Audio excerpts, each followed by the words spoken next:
Baru-baru ini viral di media sosial sepasang remaja tertangkap kamera sedang berbuat hal yang tak wajar di sebuah kamar mandi di pusat perbelanjaan.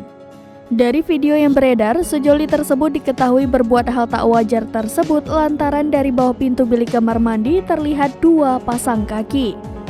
Video penggerebekan sejoli tersebut pun viral di media sosial terutama di TikTok.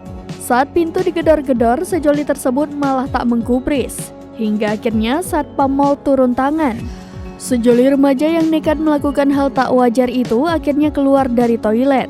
Saat keluar, yang mengejutkan sejoli viral tersebut masih mengenakan seragam sekolah. Dilansir dari Tribun Jateng pada Minggu 23 Juli 2023, dalam video viral tersebut tampak dua remaja digerebek Satpam. Saat digerebek salah satu pengunjung mal, dua remaja ini tak menggubrisnya. Setelah diklarifikasi, pelajar pria tersebut berdalih ingin membantu pelajar wanita yang berada di dalam toilet tersebut.